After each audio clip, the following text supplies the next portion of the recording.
You're at your old trusty boat. You call my tea sparrow. I'm in the city of Mardi Gras.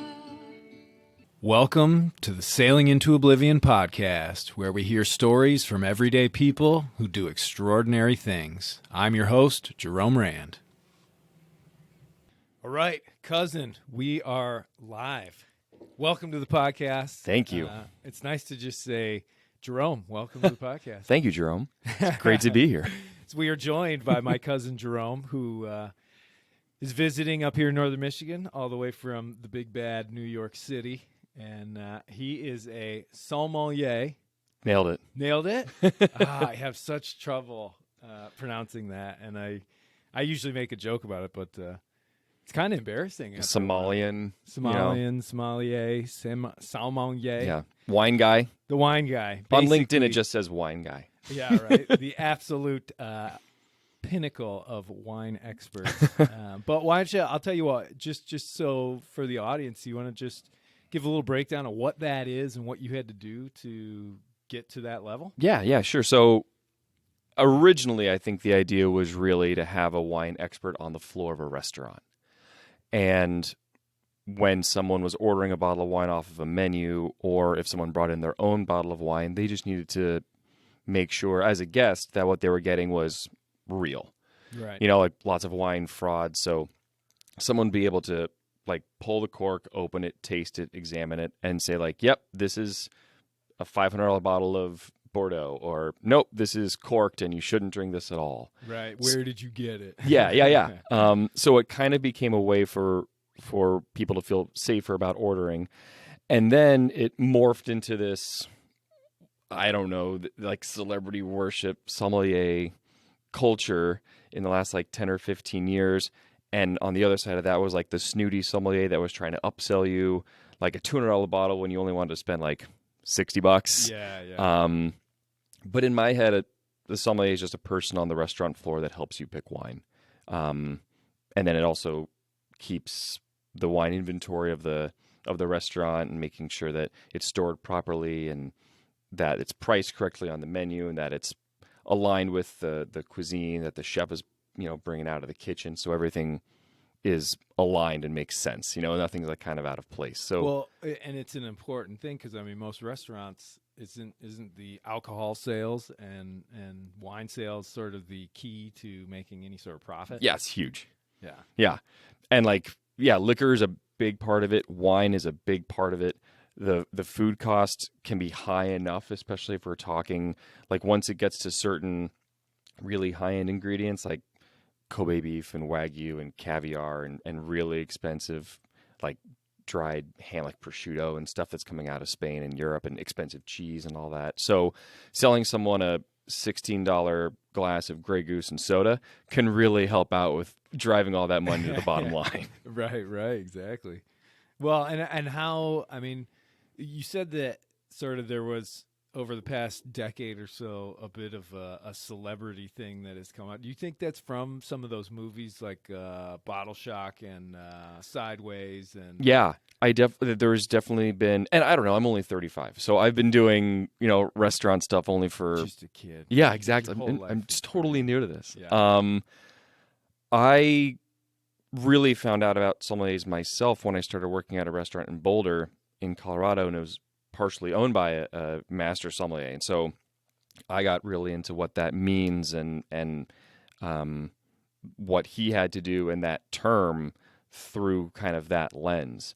But probably between 2000 to 2008, you could see a lot of really expensive wine be opened in Chicago and New York, and there were auctions with hundreds of thousands of dollars and people just popping bottles that are really, really expensive. And then in 2008, things kind of come down. Everything sort of slowed down in 2008. Exactly. And then the mid-2000 teens is when like the Somm movie came out, and like Bottle Shock and Sideways, when people started talking about Merlot and Pinot in different ways, and everyone kind of started to pay a little bit more attention. And the sommeliers on the restaurant floor that were opening expensive bottles or passing these exams or opening restaurants of their own kind of around the same time that like Eater and Food and Wine were focusing on restaurants and wine pairings, and Top Chef was coming out. So all this stuff kind of happened to focus on restaurants, and sommeliers became one of the, I think, main characters in that story. Yeah. Because we can wear a suit with a double Windsor and walk around holding like a $2,000 bottle of wine, and there's some cachet to that. And it's kind of a polished version of, the kitchen team and Anthony Bourdain and tattoos and up until 2 a.m, like cleaning the whole kitchen, and we're sitting there sipping Burgundy. Yeah. It's and some of it's earned and some of it's more of the narrative around restaurants, and I haven't been there for that level of just bananas opening bottles and things like that, but I think that really it started in the 2010s. Okay. Yeah, and that Somm movie definitely played a huge part of it. Oh, I don't doubt it. Yeah. That one, you'll have to refresh my memory on that one. Mm-hmm. So it's a documentary, and it's about 4 guys who are going for their master sommelier exam. Okay. And they've passed the advance. They've been studying for like months and years to get this. They have like tasting groups.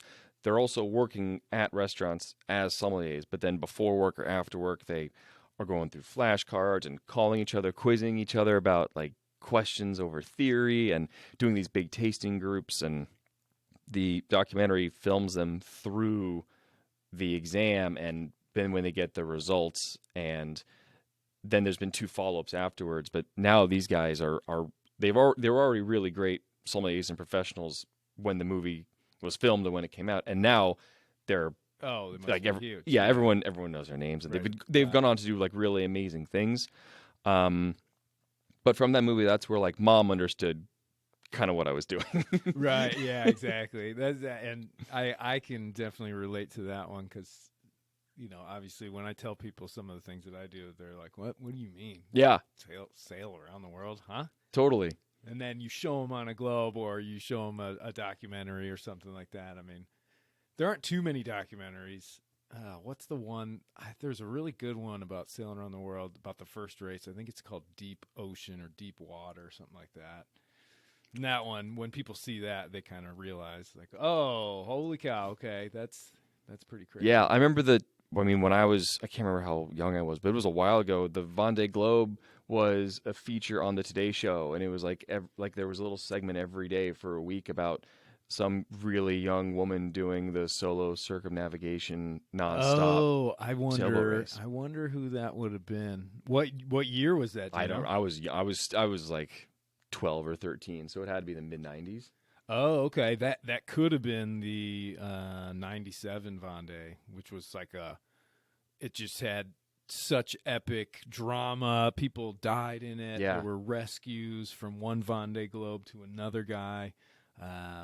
The big one was Pete Goss rescuing Donatello. I forget the other guy's name. That was in Godforsaken Sea, right? Yeah. And basically, so the other guy who wasn't an official racer because he hadn't done his qualifying run, but he still went on and he went on and did it. But he ended up. But there were so many. It was like a really bad year to be in the Southern Ocean, and he ended up losing his keel, I think, and was on the upside down hull of the boat for I don't know how long. But Pete Goss beat back up wind in a boat designed for nothing but downwind sailing, right, and was able to pull him out. And that one actually sort of relates with the one because when he pulled the Frenchman off of his boat, rescued him, the first thing he handed up was a bottle of champagne. I remember that. Yeah. And then he proceeded to give him a warm cup of tea. Yeah, exactly, because one's British and one's French. Yeah. I love that story. Oh man, it's so crazy. Yeah. Well, I think that so the one that I remember from the Today Show was one of the first ones where she put cameras all over the boat. Oh, okay. And this is way before like the little cameras that people are putting on their snowboarding helmets and the last like little 5. GoPros. Yeah, this is.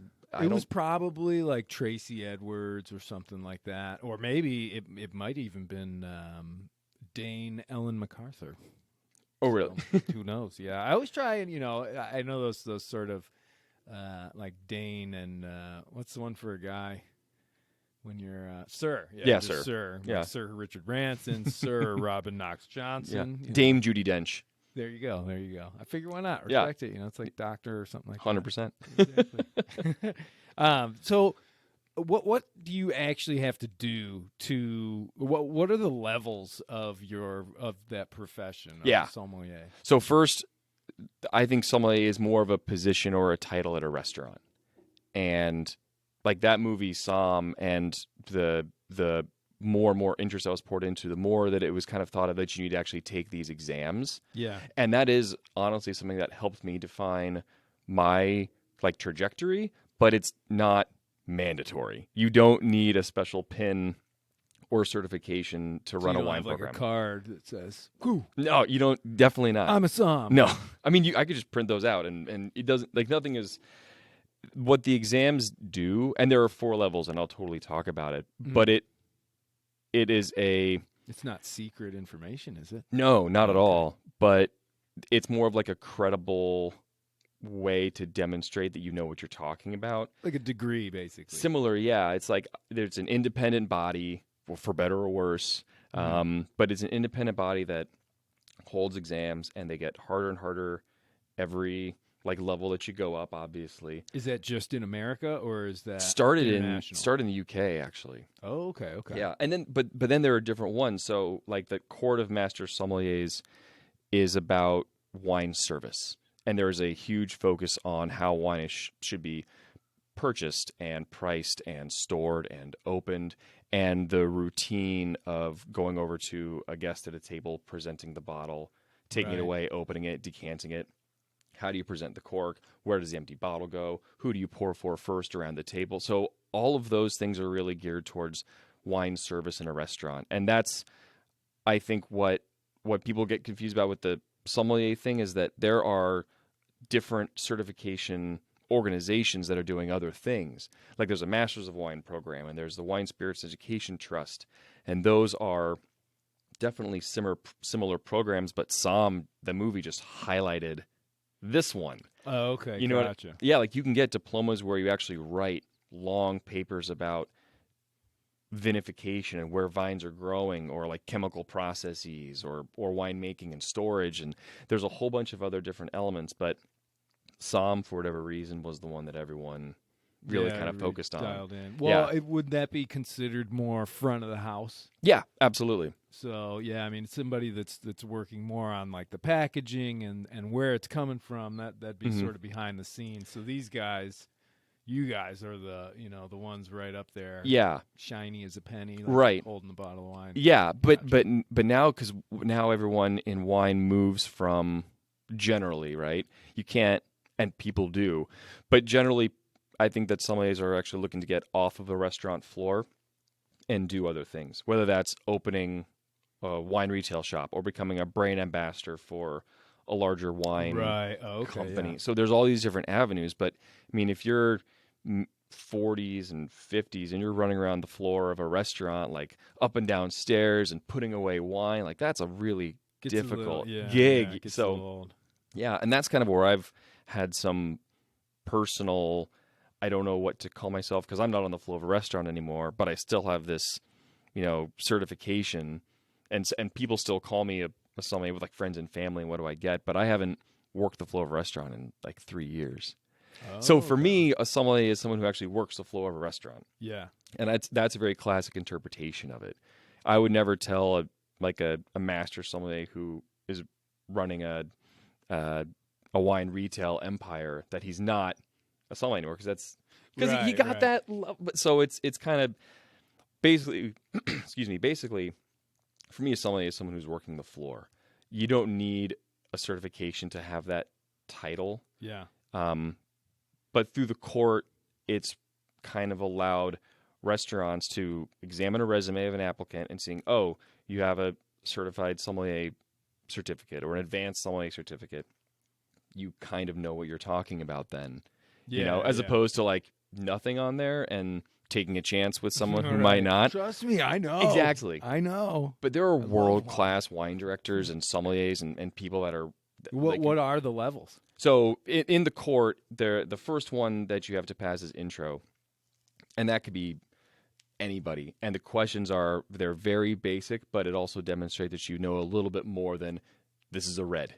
and this is a Okay. white. So it's pretty super basic. Yeah, like wine enthusiasts and collectors and, just the general public can take it. I think a lot of like people in the kitchen, like cooks and managers and people who are in the restaurant, I definitely think that it's something that we're seeing more and more. Oh, just like a little resume builder. Exactly. Almost, right? Yeah. And really they do a great job of breaking down wine in a way that makes sense Yeah. for people who, like, if you are a baker in a restaurant with a great wine program, you might want to learn a little bit more about the wine that's being housed and poured, even though you're just baking all the bread and doing all the pastries or whatever that is.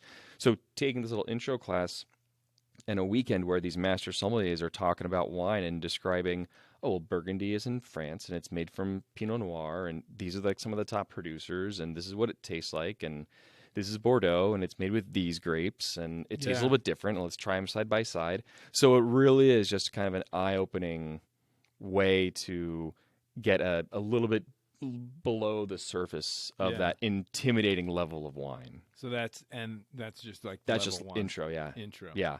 And it's definitely work. You learn a ton. Yeah, I imagine. But it's just like the first step. The certified is what's next, and that's level 2, and it becomes a little bit more service focused, like I was saying earlier, where you have to like open a bottle of champagne for an examiner and pour, let's say, 4 glasses or 8 glasses, and take those glasses and walk around the dining room and make sure that no one spills, and they all have to be even, and they're going to ask you suggestions for like for mine, they were celebrating a promotion. There are going to be 4 of us at the dinner table, but I recognize, a few other people at the bar, so I'd love to pour some champagne for them. And for dinner, I'm going to get like pheasant, and she's getting steak. So is there a good wine that you would recommend? Oh, we actually prefer Syrah. Oh, I've had that last week. Anything from France? Oh, I was really thinking more towards here. And they keep on going with questions until you fail. Oh, really? They just keep pulling the thread. And then do you know any producers that you could recommend? Do you know any vintages that you could recommend? Oh, wow. And if just trying to trip you up. Either trip or just know the level of depth that you've been able to research and learn. Yeah. So for me, I suggested Syrah, and I was going to go, I think it was Syrah from California, and she goes, no, we actually prefer French Syrah. And then I get into like Côte Rôtie and Hermitage, and she asked me about producers there. And at the certified level, I just kind of forgot. I was scanning my brain to try to remember any Syrah producer in France. And that's kind of what they're trying to do is like keep pulling the thread and see how much depth you know for that particular level. Wow. We pretty much had to do almost the exact same situation when we got our RYA Yachtmaster. What does license. RYA stand for? The Royal Yachting Association. Okay, cool. So it's over in England, and you go through. I mean, we were studying and practicing for months and months, but when it comes down to it, the final exam, you get on a boat for like 2 days. There's like usually 4 students and then 1 examiner. Yeah. And that's exactly what the examiner does. Yeah. He's basically he or she, they're just grilling you the whole time, question after question. And they typically like to really put the pressure on by telling you that if you make one mistake, you're not going to get this license. Right. And so you're already sort of stressed out. Right. It's not quite true, but they're just trying to, again, ascertain how much of the information you've pulled in and all that sort of stuff over however long you've been trying to get ready for it. But, and like if you can apply it, I'm guessing like while you're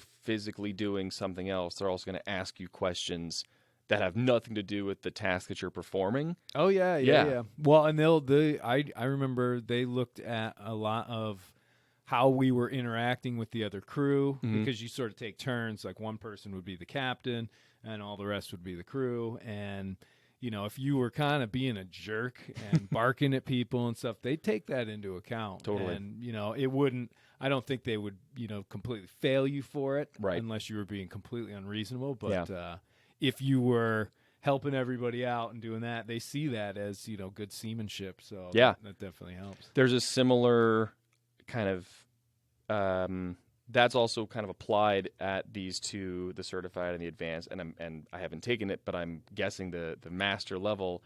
But instead of it's being a good teammate, which totally makes sense, it's are you like a good host? It's hospitality. Yeah. I mean, nobody wants a crummy som up there. Exactly. Who's all grumpy and thinks he's, God's gift to the wine world. Or like snooty and just like talk like, because there is a chance probably at these exams where you can go off about the different, like if you really know your stuff with different areas and different grapes and different vintages, you can go right in. But then are you playing the exam if you want to tell them everything, or are they a guest where they only need to know what was the 2004 vintage really like? Yeah. And then you can kind of answer in generalities.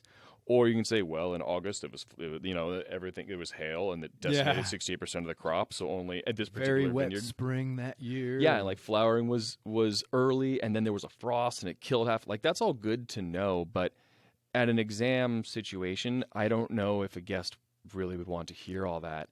So the question is, do you kind of show off to an examiner because they might give you more points, or is it a real example of a guest at a table at a restaurant who just wants to know if it's drinking well? Right, Wow. But But hospitality, I think, is really important. So if while I'm opening a bottle of champagne at a table for this exam, if it's like a loud pop or if it spills everywhere, like that's not great. Well, I'm going to show you how I open this champagne with a knife. Yeah. I've seen that video a few times. Exactly. And it's super cool, like for family gatherings. Like I've done that with cousins. Yeah. But maybe in an exam, you want to pull that back and be more just. I really think there are a few people that are involved in the court that are trying to get like the service exam renamed like the hospitality and service exam. So there's that focus less on just the rote mechanics and more on being like a gracious host, even in an exam setting. And that's part of what they're testing you on. Okay. Which I love, because that's where I really learned about restaurants was this MS in Boulder, Bobby Stuckey, and he's like the platonic archetype of a hospitality professional. Yeah. Like really understanding that it is the service industry. It is about creating an experience for your guests. Right. And if you can make it the most memorable experience possible. Right. My certified, when I was pouring the 4 champagne glasses at the table, and these are I think that they were flutes, but you're pouring champagne at the table, but also I recognize those 4 people at the bar. I'd love to pour them 4 glasses as well. So you got 8 glasses of wine coming out of 1 bottle. And usually we're going to be pouring 4 to 5 glasses out of 1 bottle at a restaurant. Right. Because a bottle's 25.4 ounces. Yeah, and you're selling a product, and it has to be right. So in my head, you can pour light and top off, but you don't want to do that twice. So you're really trying to nail it the first time. And I got a little ambitious, and so the first 7 were pretty much aligned, and then the last one didn't have enough for a full pour, so it had like half the glass. And in the exam setting, I'm like, well, I'm screwed. That's like this is a very important part of a third. Dude, you can't even pour. I know, right, bro. But due to the fact that it's a hospitality exam as well, I went back to the examiner/host, and I was like, I'm so sorry. It looks like, I ran out of wine a little bit for that last glass. I'd be happy to pour her something sparkling from behind the bar when she arrives. And the examiner was like, well, I paid for this $400 bottle of vintage champagne, and you want to pour one of my guests' Prosecco that was opened yesterday. So that's not really the same thing, is it? And I was like, you're absolutely right. I'm going to go downstairs and get another bottle of what you ordered, and I'll take the cost of it. Nice. So it's that. I had no idea that I could kind of think on the fly like that. Yeah. I ended up passing. I wasn't a perfect exam, but I think that was kind of instilled by Bobby and by reading about other hospitality people, and that was where I was really focusing on, was let's make this experience great. And even in an exam setting, if someone was going to get Prosecco and 7 other people were enjoying champagne, like that's not great. Right, yeah, exactly. Yeah. It's like, how does yours taste? Exactly. So in addition to the service exam, there's theory, which is like a written down test. Always got to throw theory in there. Yep. And then there's tasting. It's blind tasting. And when I did the certified, it was just a red and a white. And I think that now it's 2 reds and 2 whites. And what do you have to name off exactly what type it is and what kind? And rate it? Yeah. So one of the things I think that the court did really well, and in Somm you'll see it all the time. It's we just refer to it as the grid, and it is kind of a mental checklist that you go through to assess the soundness and quality of the wine.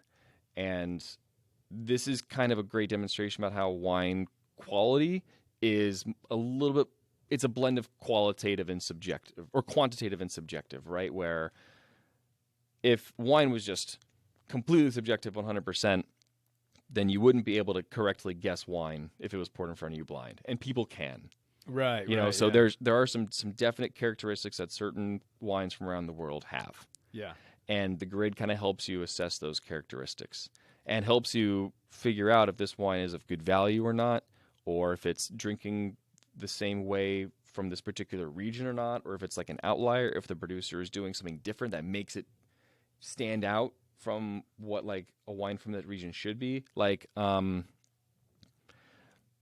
Burgundy, it's high acid, generally medium plus to high acid, and kind of medium tannin and medium plus body. And as you go kind of up the quality level, you'll get more and more notes of new oak, because new oak barrels can only be used once, and they're expensive. Because once you use it once, Then, the next harvest it's not new anymore. Right. So you have to keep buying new oak, and that's where you store the wine, and it imparts different aromatic qualities and different kind of feelings that you get when you're actually drinking it. Uh-huh. So if you're going to get a real expensive bottle and it doesn't have those new oak, influences, Then that something's off. Like I can something's tell. weird. It's almost in a way, I would assume you almost have to be like a detective with your nose and your tongue, and That's 100% it. holy Like when I would talk to Mom, I would tell her that like I'm basically going to Sherlock Holmes these wines. Yeah, I'm going to find little clues, and it's deductive tasting. And how so to develop that skill, Mhm. or was it something where you already sort of felt like, oh, I can kind of do No. this already? No, totally. to Like totally I didn't know develop it. what. I remember graduating from college, and some recipe that I was cooking wanted like dry white wine, and I called Uncle Bill, and I was like, "What does dry white wine mean?" Yeah, I didn't know, and he was like, "It's like picnic wine, like Chardonnay." I'm like, that doesn't help, but that's what I'll buy. So I came into the restaurant industry not knowing really anything about wine at any level other than like red, white, rosé. yeah.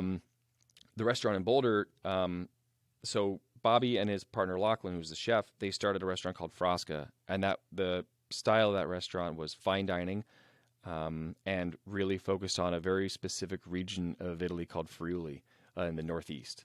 Okay. And it wasn't pan-Italian, it wasn't red sauce, it was like very specific to this particular cuisine, and really a focus on the particular wine coming out of the region as well. Yeah. A few years later, they opened a more casual pizzeria literally next door, where the prep kitchen was shared, and you could like kind of walk back and forth.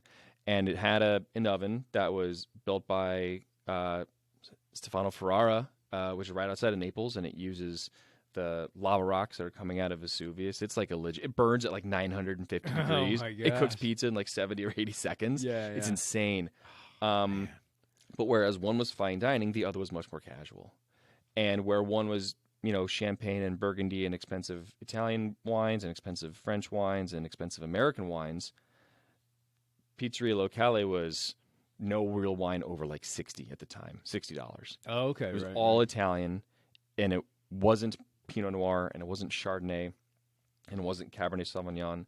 It was like Noel Mascalese, and wines like that, where it doesn't. You're never gonna have to.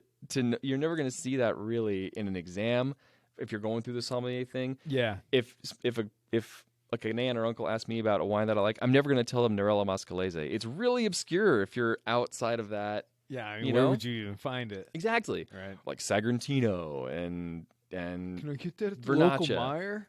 right. Yeah. So it was really hyper focused on these smaller kind of wines and smaller regions, and not the most well-known bottles of the world. Yeah. So when I started, I got really in deep in all these obscure Italian wines, and I didn't have really great classic like Bordeaux and Burgundy and Napa Cab and Sonoma Pinot Noir until I got really into studying for these exams. I didn't have a good comparison of why the Italian small obscure wines are small obscure. That was what I started with, and then I got more classic. And I think that a lot of other people start with classics, and then Italian wines confuse them because it's not Pinot Noir and Cabernet. I had the other experience. Yeah. Well, do you think that helped in the long run because you're basically trying to differentiate between wines that are all super similar? Yeah. So you basically started off in the advanced section, and then when you got brought back to, this is a Pinot and this is a Chard or, whatever. Yeah. Then it was sort of far more blatant. For me, it really helped shape where I went after Pizzeria Locale because I did have this great working knowledge of Italian wine. Mm-hmm. So when I got to New York and I started working at a restaurant called Marta, their wine list was very similar to Pizzeria Locale's. They had a great champagne whole column on the wine list, which was separate, obviously, from Italy. But the Italian wines that were there were very similar to the ones I had at the pizzeria. It wasn't a bunch of... We did have like kind of a reserve list of really more expensive, more classic fine dining wines like Burgundy and Bordeaux, and there was some Rioja and other cool stuff. But generally, it was a lot of the same wines that I recognized from Pizzeria Locale I now was serving at a New York City restaurant. Right. Which was really cool for that me. That must have taken a little pressure off. But it really was once I started kind of going through like tasting groups and going through like that grid with a bunch of friends. Or like at work, we'd have a little wine class too. And that's where I was able to kind of start getting into like buttery California Chardonnay and like high acid Riesling from different parts of the world that I wouldn't really have tasted every day working at Locale. So essentially, I mean, you just had to grind it out, taste it all, compare it all constantly. And when you're doing that, are you actually drinking a lot of that? Or when you're really trying to work on it and focus on it, I'm spitting. That where you're spitting? Yeah. Okay. Yeah. Gotcha. There are definitely situations for both. Oh yeah. You know, like if like we had wine class sometimes in the morning, and then we work like a lunch shift and a dinner shift. If I was drinking the 4 or 5 glasses in front of me, I was with like, but it's so good. And I was with colleagues and managers, and sometimes these tasting groups were at the restaurant, so you couldn't really stumble out onto the dining room table. But there are other times a little bit later when I was in New York, and it would be after service. Like I'd literally be closing Marta, and I'd meet up with a few of my colleagues at their apartment, and they would bring some wines that were like open, where a guest would leave them a little bit, or something that was open that was pouring by the glass, but they didn't have a full glass left, so they would just take it. Yeah. And they were all testable. It wasn't like drinking to drink. We were like talking about them. It was also like 2:30 in the morning. We had just gotten off 10 hours of work in a restaurant. Like, well, let's actually drink these. We'll drink this. Exactly. I think it's appropriate. Yeah. So it's definitely both. The tasting groups like that were really instrumental in helping. I don't think just me. I think everyone. Oh yeah. You know. So, yeah. And the grid goes through what the wine looks like in the glass, and then what the wine smells like, and then what the wine tastes like, and what it feels like when you're drinking it, and then to kind of bring it all back, you kind of Sherlock Holmes it with all these different clues, and you try to guess what it is. Yeah, yeah. And now, after, I don't know, how many years have you been doing this now? I started at Locale in 2011. Oh, okay. So actually this month. Yeah. So it had been 10 years since like I started working at Pizzeria Locale, and probably 9 since I really started focusing on wine. Yeah, yeah. Yeah. And so that was to get through the second level of certification. Yeah, the certified was just 2 wines, and you had 15 minutes. So you would try to do like 7 minutes on the white and 7 on the red, and then you give yourself a little bit of a margin. Yeah, right. And you wrote everything down. So you can go through and you smell it and you put it down, you write something, and you go ahead and smell it and write something down. And then at the end, you would be able to call like what country it was, what grape it was, what vintage it was. Holy cow. See, honestly, that astounds me, because I try, mostly when you're around, but I try to always smell the wine and taste the wine and look for flavors and all that, but my palate just isn't there. Although, if you set me down with a Busch Light, a Coors Light, and a Bud Light, and there was a blind test, I guarantee I could tell you Nail it. which one's Every which. time. Yeah. Yeah. Or at least I could tell you which one's not Busch Light. Right. Yeah. So I've developed that over many decades Yep. of research. And Very development, similar. So. Very similar story. But so when you passed that one, Mhm. did you go on to the next? So I passed. Yes, I did. I went to grad school so I got a master's in hospitality management, and that got me into Danny Meyer's restaurant group. Well, that plus like just networking and knowing people and interviewing. But between working in Boulder for Bobby Stuckey, passing the certified, getting my master's, I was able to get a sommelier job in New York at Marta, which is part of Danny Meyer's restaurant group. And Jack Mason was the wine director, and he was very intent on us learning about wine. Like, not just the wines on Marta's list. And the whole group was really, like, there were a lot of sommeliers and wine directors and master somms in this group. So there was a focus on wine education.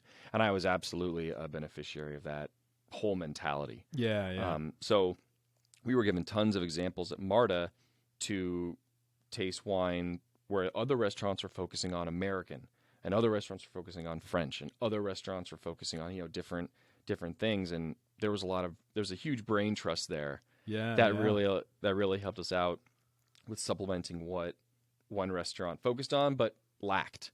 So when I went from Marta to another restaurant in the group called North End Grill, which was focusing pretty much exclusively on French and American wines by then, I had to relearn all of the things about Napa and Sonoma and all the older producers and all the really important vintages. And the same thing with France, where we started getting more and more into different Burgundy and Bordeaux and Champagne and Rhone and Southern France. And the guests that were coming in there had a level of expectation that we knew what we were talking about, which they absolutely should have. Yeah, for sure. But I just had to go back and review, because I was living in Italy for so long that I had to now really kind of not forget it, but it was a much larger mountain to climb and learn all about the Napa producers that we had. Yeah. Or if someone come in, they said that they liked this producer's wine, do you have anything like it? I had to know what that meant and what that producer made wine like, and then think about our inventory and what we had at the price point that he expected, and be able to say that all within about 10 seconds. Wow. So that was where it was a larger hill. Jeez, under the gun. Yeah.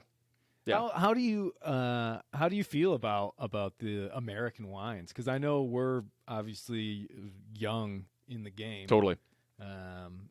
Relative, right? yeah, right. I mean, geez, but they are. I mean, California is a great place to grow 100% grapes. Yeah, I think that I have the benefit of knowing what I like because I was learning, and not because I'm a collector or because my dad was a collector or because someone else was influencing me about this is a 100-point wine, this is like an $800 bottle of wine. That's really important. Yeah, I got to look at it more from, what's the right word? Not logic, not academic, but it was a little bit colder. It was like more like I got to examine the region, learn about what wine style I liked already, which was very much rooted in European and Italian for me personally, and my taste. Like, that's where I really liked. So when I started getting more into California and Washington and Oregon and all the cool stuff that they were doing there, I got to kind of already know what I liked. Yeah. And learning more about Napa, I got to identify producers that kind of followed that a little bit more closely. Oh, okay. You know what I mean? Does that make sense at all? Yeah. Oh, no, totally. It's fascinating. I mean, because it for me, like, wine just has always been this mystery, and I don't want to say I rarely drink it, but when I'm here in Michigan, my parents drink wine all the time, and I'm sure they could probably pass level 1, maybe, right? Probably. Yeah. I would be surprised if they couldn't. Right. But they don't need to, because they know what they like. And that was kind of, I think, the goal. If you're just a wine enthusiast or a collector and you like the idea of sommeliering and you want to learn from master somms and do some type of educational classroom based learning, intro is a great way to do that. But like, your parents already know what they like. Know what they like, yeah. So they don't need to look into it any. I mean, they'd probably enjoy learning more about it, but I don't think they're going to go out of their way to spend a weekend at a resort and pay, $800 and some odd dollars to do it. They'll just call Pram down at Esperance Right. and say, hey, let's try something new. Yeah, exactly. He sort of knows their tastes because he can watch and see, what they buy and all Right. that sort of stuff. So Yeah. wow. But Napa itself was so interesting because it's right above San Francisco. It's right above the San Pablo Bay. Yeah. And you would think, and like the world and how generally weather works. Oh yeah. In the Napa Valley, and I might get some of this wrong because it's been a minute since I actually read this in a textbook. No worries. But in the Napa Valley, it's cooler on the south area closer to the bay. And it gets warmer as you go north. Yeah. Which is the opposite of what you'd think.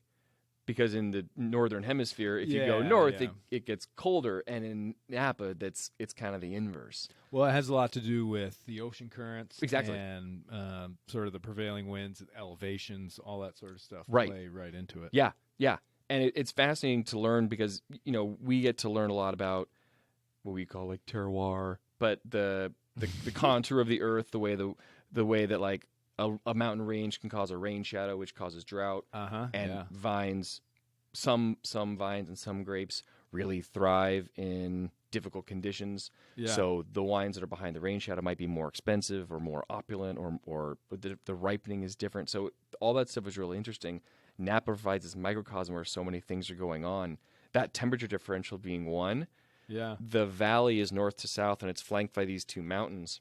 So the sunlight and all that. Totally, Yeah, because when the sun's coming up in the morning, the western side that's facing east gets cool morning sunshine, and then as the sun goes over, the eastern side facing west gets hot afternoon sunshine. Yeah. Which is a completely different effect on the vegetation. Oh yeah, 100%. And on the vines and the grapes. And then the center is like really fertile soil, but the edges close to the mountains are a little bit poor because you have all this like runoff and drainage and gravity. So you have all these kind of differing factors between where it is in the valley, how far north or how far south it is, what side of the mountain, how much like forest and trees are. Like it's a really interesting area, and it's so dynamic that I think Napa Cab, that term, has it evokes a certain flavor and feeling that you think you know what you're going to get.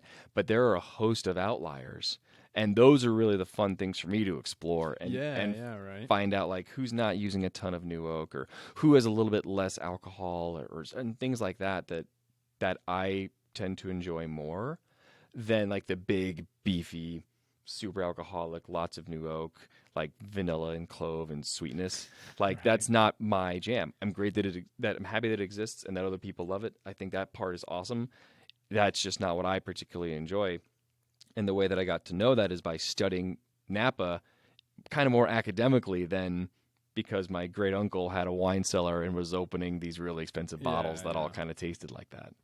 Do you think that they were experimenting because they're such a young sort of institution of growing? Totally. So they were just basically trying to do anything and everything? Yeah, and I think they still are. And I think that's really exciting. Like, there's a handful, there's more than a handful now. There's probably a ton, and including a lot that I don't know, that are planting kind of more obscure Italian and French vines and grapes all across California and experimenting. I mean, it's been a few years, so I think that things are more settled, but people are still really experimenting with what grows best and blending different grapes. Like Friulano, Tokai Friulano and Ribolla Gialla are two completely obscure white grapes from northeastern Italy.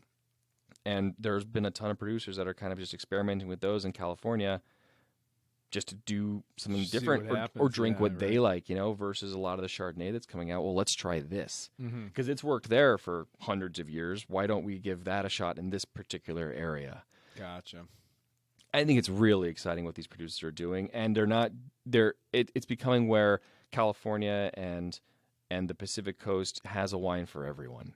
Yeah, So if you like the 100-point, 200% new oak, there's plenty of that there. But if you're looking for something like a little bit like tighter or lower alcohol or not as like big, like you can find those wines as well. And it's a really exciting time the last 5 or 10 years, and probably a little bit longer than I know, honestly. I might be shortchanging them. Yeah, because I mean, when was it that they finally sort of broke into the scene? Was it in the 70s? With wine in Napa? Yeah. Well, they were making wine in that area like before Prohibition. Well, yeah, they were making it, but we didn't. Wasn't it considered sort of like, yeah, they're trying to make wine out there? I think it started from maybe like the. It started French kind of as, Italian. and again, my history's a little hazy. I've kind of forgotten a lot about this.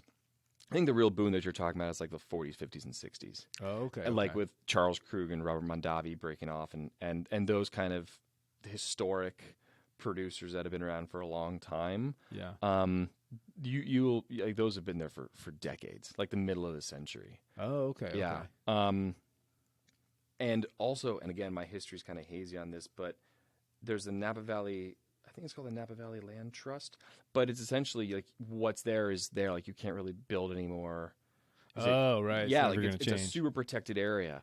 So like growing vines there, like you can't expand that territory. They're not making anymore, which means that it's all really expensive. Yeah.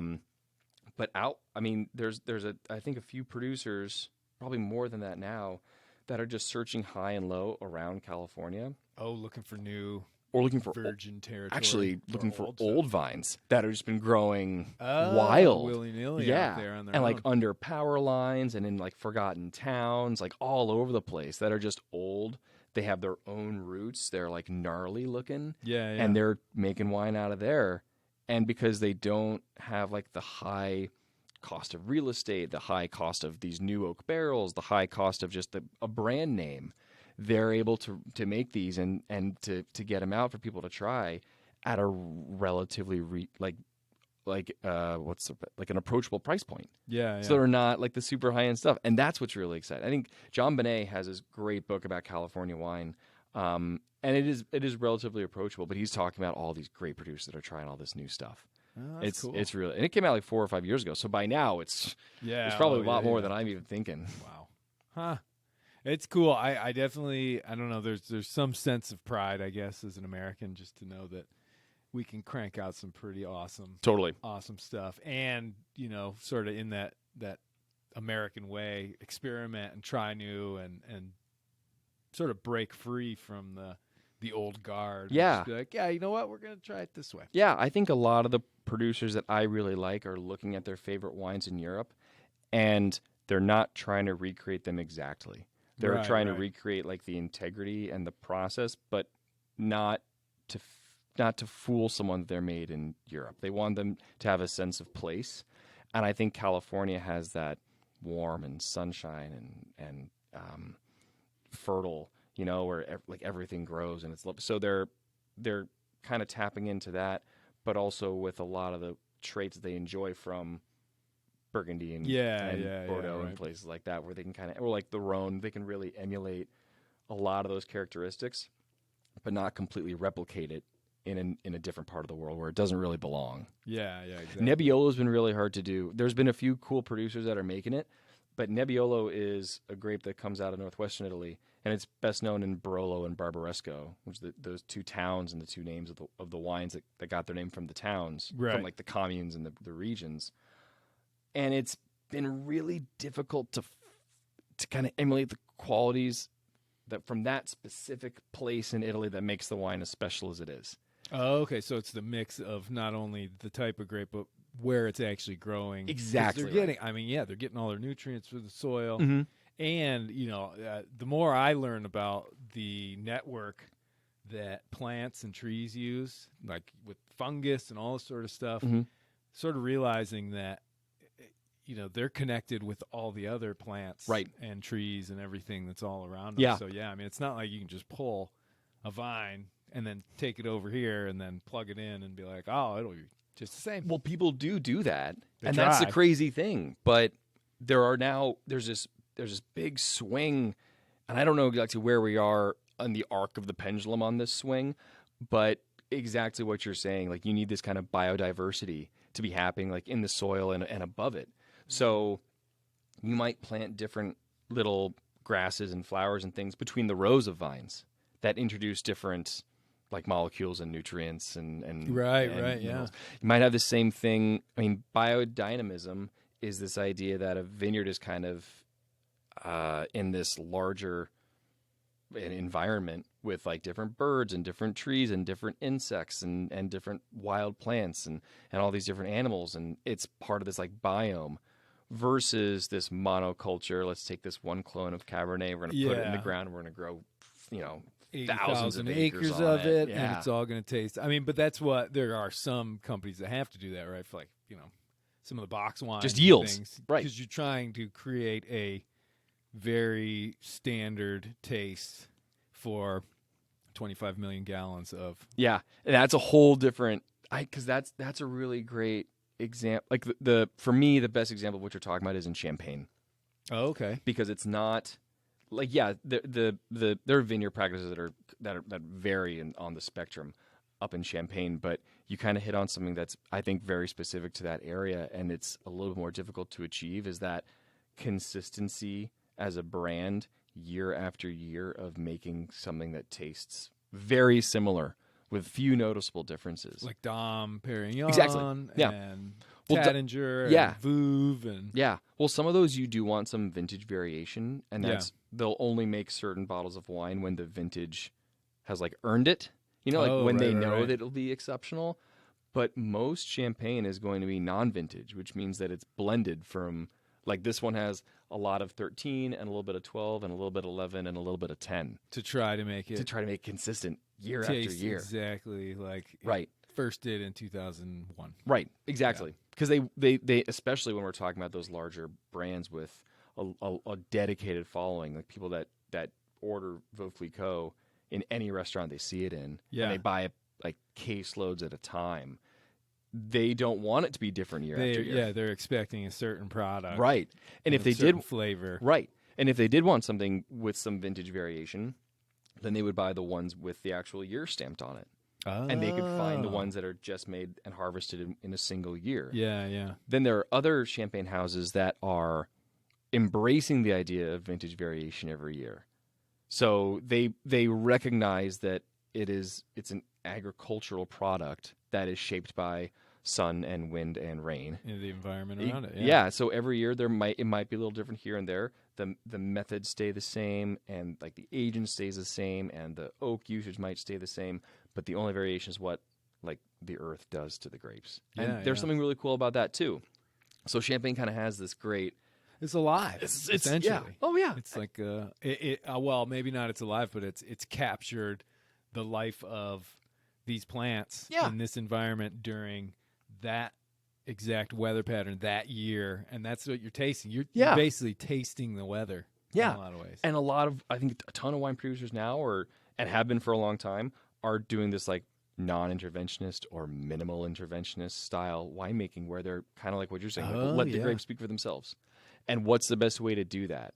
Because after they're fermented, they generally have to go in another storage container while they kind of just sit and settle for a while. Yeah. So is the best way to do that like stainless steel, where it's just like cold and anaerobic? There's no oxygen getting in or out. There's no light getting in or out. Or is it something more like a concrete tank, which allows like temperature regulation, and there can be some oxygen back and forth sometimes and things like that? Yeah. Or is it like a giant oak barrel where oxygen definitely can come in through the porous, staves, but it's so big that the oxygen impact on the wine is minimal? Or is it a small oak barrel where it's still porous, but the ratio of oak to wine is much more even, so the impact is felt? Or is it American oak versus European oak, which imparts different flavors? So there's all these different levers that these wine producers get to pull. Yeah, it's so crazy, and they're independent from what's going on in the vineyard sometimes. Like they're if they don't own the vineyards themselves, they're constantly in touch with vineyard managers, looking at everything from the rain forecast to the phases of the moon. Like, when are we actually going to pick the grapes? When's the best time to at like the peak of ripeness before they get too ripe? Like, because there's a sugar level, and they can do some math with the sugar level that they want, with the yeast that they use, and what the final alcohol is going to be. Yeah. And if you are known for making a certain style of like low alcohol wine, you don't want to pick with a lot of sugar. Right. But you want the grapes to also be like biologically and phenologically. Phenological. I haven't said that word in a long time. But you want I them can tell. You want them to be ripe without all the sugar, Right. or okay. you might want a lot of sugar. So it's 'Cause, yeah, if you've got a lot more sugar in it Mhm. and you're using a lot more yeast, right? Yeah, I don't think it would be more yeast, but I think the yeast would eat more of the sugar and create make more alcohol. More alcohol. Yeah. Right. Okay. Because I mean, what's like a standard bottle of wine? What's the percentage of alcohol in that? So for like California Cabernet, it could be 14.5 and 15. Okay. Yeah. And then there's wines from like Amarone in Italy that can be like 16, 16.5, 17. Oh wow. Okay. Burgundy might be like 12.5 to 13 to maybe getting over 14. And isn't there a way to tell by like tipping the glass or something, or is it the tannins, the little tracers? Yeah, like legs. Yeah. How would you know if you were trying to, because there, as I'm looking at our clock here, we're getting up there in the time, and I definitely have some questions that I'm sure I want to know about. Yeah, but yeah. I'm sure the audience does too. But like, yeah, what is if I don't want to look like a complete idiot, Mm-hmm. and a bunch of wine people around or whatever, and I'm just trying to sort of not look like an idiot. Right. What would you recommend? What are just some of the super basic things that you can do when you're poured a glass to sort of look like you know what you're doing? Awesome. So, cheat. I want to learn how to cheat. Yeah. Right? and we could go in a bunch of different directions. Like are we on a date trying to impress someone, or is it like a bunch of colleagues where we don't want to look like an idiot? I think that's the key. So second one? it's saving us from embarrassment, because I wouldn't want to use this wonderful book of knowledge just to coerce somebody. Yeah. So like for me personally, I would start by like literally holding the glass on the stem closest to where the bowl is. Okay. I wouldn't grip the bowl in any particular way. I just because you don't want the heat from your hand, right? Right. Yeah. And it kind of just looks, and you're getting fingerprints on. Like I think this is just more elegant to hold. You don't have to be a dandy with like all your fingers up. Just kind of, and then I would swirl it around a few times and smell it. Not make a whole show of it, but these wines do have these really amazing. Yeah. Properties to it. Well, when I watch you and I watch like even my dad and stuff, I mean, aggressively swirling that thing and then smelling it. Yeah. And then swirling it again. Yeah. And it's fun. It is kind of fun Totally. to do. And you can, like, sometimes if I'm just like, tasting the wine at first, like if the bottles that we've opened while I've been here, it's literally just pop it, pour it in a glass, smell it super quick with like maybe one or two little swishes around and like, okay, it's not corked. It's not matter. It's like there's no flaws in it. It smells the way it's supposed to smell. And that's just to basically be like, okay, this is a good bottle we can drink. Yeah, like good as It's opposed not to like gone ruined. off. Yeah, exactly. Whether it's subjectively good or whether it's what I wanted is a different question than is it sound. Right. You know, so I'm always checking. Hopefully, I chose the bottle because I like it, and so it's checking that, and then also that it's not corked or that it's not ruined or that it hasn't been sitting behind. Yeah. like, in the When trunk you of a say hot car. corked, Mhm. what does that mean? So there's a molecule called TCA, and I can't remember. Again, I'm so sorry. I can't remember if it's like grown in the cork or if it just infects corks when they're in the cellar. But it literally is inside the cork, and when you stuff the cork into the bottle the first time at the winery, it's just kind of living and growing in the wine. And then when you pop it open, it smells like, and they're varying degrees of the intensity, but it'll basically, you won't smell any fruit really. The fruit is like totally dead, not dried, okay. but like there's a particular absence of it. Yeah. And in its place is this kind of overwhelming wet dog hair wrapped in wet newspaper sitting in a dank basement for like a year. It's like cobwebby and musty and wet and hairy and gross. And so I'm at a restaurant, that's kind of what sommeliers are supposed to be checking for. Oh, you know, okay. Yeah, like yeah. if you bring in a bottle and I open it and it's corked, I would, like, I'm so sorry, but this is corked. I'd pour some glass for him so he can recognize it. Mm-hmm. If it's a bottle out of my cellar, I would present it, go back to my little table, pour a little glass myself, and be like, nope, this is way off. And I'll go back and I say, sir, I'm so sorry, the bottle I opened is corked. I'll be right back. Or ma'am. Yeah. But I'll tell the host, the person who ordered the wine, this wine is corked. It'll be another second before I can come back with it, go back, present the same bottle, open back up, taste it. Because for me, taste wine at the restaurant because I don't want them to have have to experience that. yeah. Or just to not, or to be like not sure, or to be like, this doesn't smell right. Because if you're surrounded by a bunch of friends and guests and you have this supposed wine expert next to you and everyone's looking at you and you're like, I don't know, it doesn't really smell like anything. Like, I want that to be on me. Yeah. Gotcha. And then, like, let's open a second bottle and see if that's smelling any better. Now, if the wine is totally fine and sound and it's not ruined or flawed and the person doesn't like it, whole different story. Yeah. Right. But for me, I don't want that guest to have this wet cardboard smell in their mouth when they're enjoying this meal. Yeah. Or they're drinking the next not bottle. a way to start off It's a the evening. terrible. So I would hold the glass and I just swirl a few times and smell it. You can drag it on the table sometimes. That's how so I you do can it. Pick it up. Yeah. Yeah. I don't think you have to do it super aggressively, and I think I do that sometimes, but you're really just kind of coaxing some oxygen to be mixed with the wine and then kind of spin out of the bowl, and that's where you want to just kind of... Yeah, you're just it gives you, correct me if I'm wrong, but a better sense of the flavors. Yeah. It's a whole sensory experience is what it's kind of supposed to, because you're like touching this glass, and if the glass is, it can be really expensive and really light, so there's this physicality to it, and you're feeling it. This is going to be really, but you can, there's that kind of ceremony to it, where sometimes like I'll also drink wine out of, solo cup. It doesn't have to be this every time. Oh yeah, no, I drank out of plastic cup last right? night. Yeah. Coffee mug. Well, and I think a lot of my listeners are sailors, Mm-hmm. so things, you will almost never find a wine glass Yeah. or flute or anything like that on Yeah. a sailboat. The vessel can matter in terms of like, are you at a super fine dining restaurant and they're pouring it yeah. to you? But if you're drinking wine out of a rocks glass, like I do that all the time at home. Yeah, I mean, Like- it's obviously it's best to drink it out of glass. Correct? Yeah, I think so. Yeah, Um, but it doesn't matter the shape. I mean, I would assume the shape of the wine glass is just another way to coax the yeah, flavors out. it can definitely matter, but at some level, it's diminishing returns with how much money you want to spend on your wine glasses. Yeah, or how much did you buy this wine for? If it's a $15 bottle, it might be different, but it might not actually matter. Yeah. If it's a couple $100 or it's a super old bottle, like so, Burgundy tends to be a little bit less aromatically intense, Okay. and other wines tend to have a lot more. It's like a volume knob.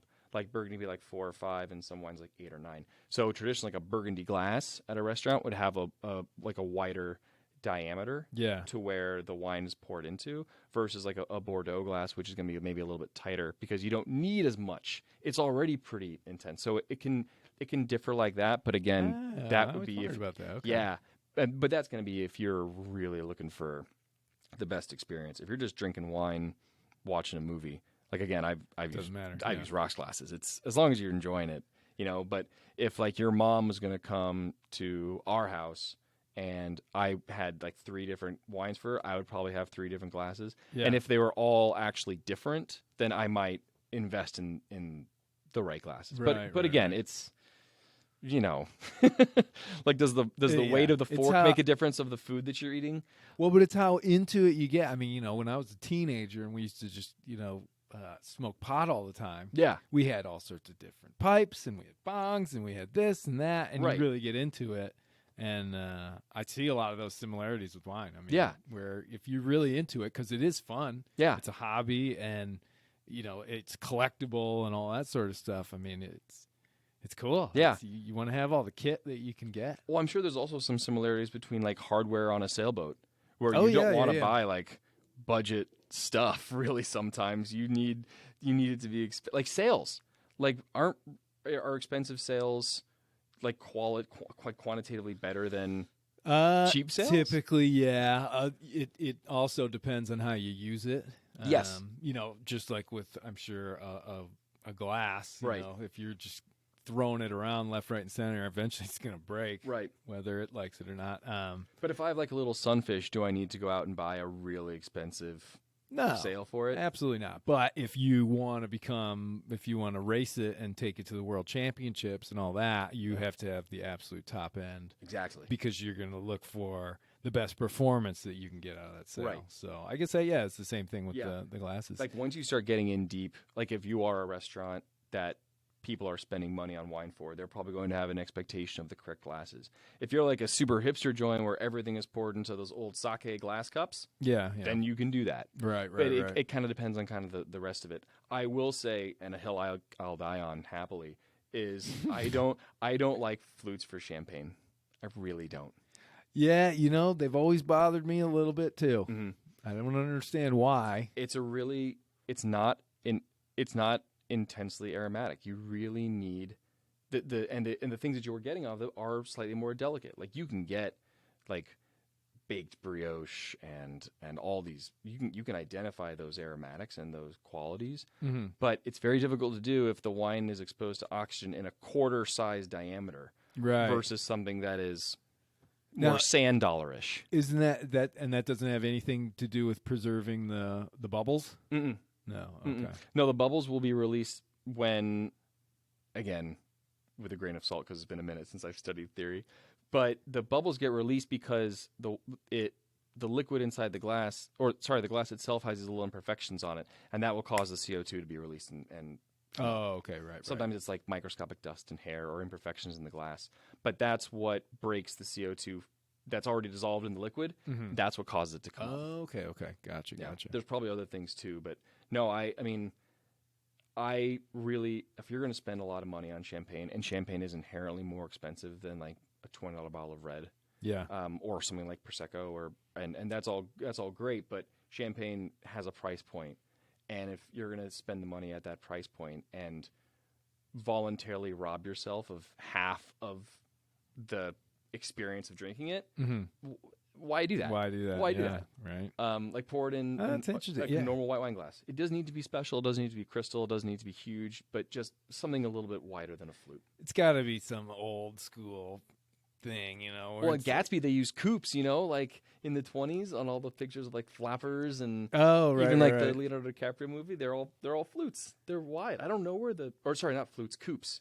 The short, wide ones that you get like martini glasses but round. Yeah.